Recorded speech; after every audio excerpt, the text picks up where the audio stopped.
Greetings and welcome back to another episode of Tough Toy Tryouts. If this is your first time taking a gander at my adorable pup, be sure to hit that subscribe button and click that bell icon to keep up to date with all the happenings on the channel. This week, we're taking a look at JW's Rockin Treat Ball. This rather large chew toy is made from a sturdy non-toxic nylon and has two storage compartments on either side that you can place any kind of kibble or treats in, as long as they're roughly dime-sized.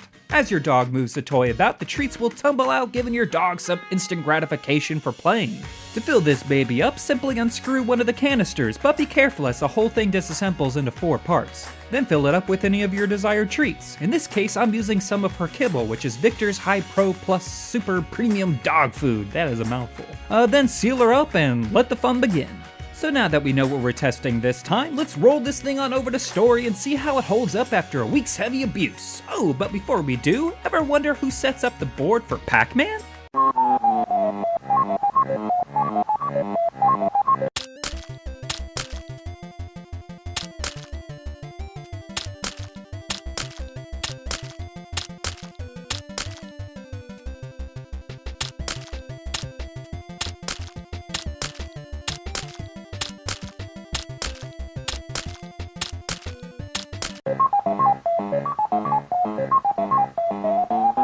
Holy crap, that turned out horribly. Anywho, let's jump right into the ratings, and as always, let's start out with safety, where this toy receives a 2.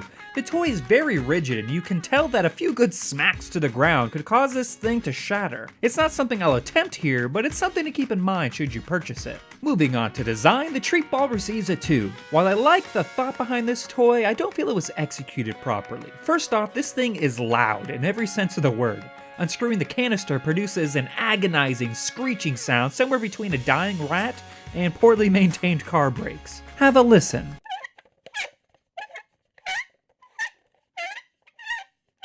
The racket this thing makes while rolling around is almost as bad. I'd recommend only using this outside or on carpet to muffle the sound a bit. This toy needs some kind of adjustment apparatus as well where the treats come out, because if you use smaller kibble it just pours out. Longevity really depends on what you do with this toy, but for us it receives a 3. It's not really a fetch toy Story was interested in, and once the food was gone, Story lost interest in the toy altogether.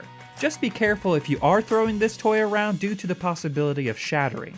That leaves us with the price, which is the only upside of this toy, but still gets a 3. We got it for $7.99 on Chewy's website, and for such a large nylon toy, that seems pretty low.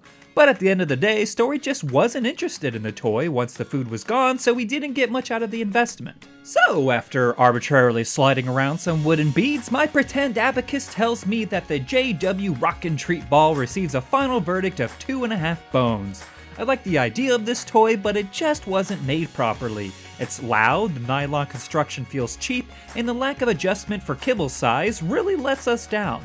That said, if you're looking for another way of slowing down your dog's eating, this will do that in spades. And that's where we end this week's episode. We sincerely hope you've enjoyed the series thus far, and if you like this episode, be sure to show us by hitting that like button, and help us grow by sharing with your dog-loving friends. We hope to eventually test a fetch toy, a chew toy, and some kind of techie or interactive toy each week, but we'll need more support before that happens. Anyway, until next time, we hope you have a fantastic week, and thanks for watching.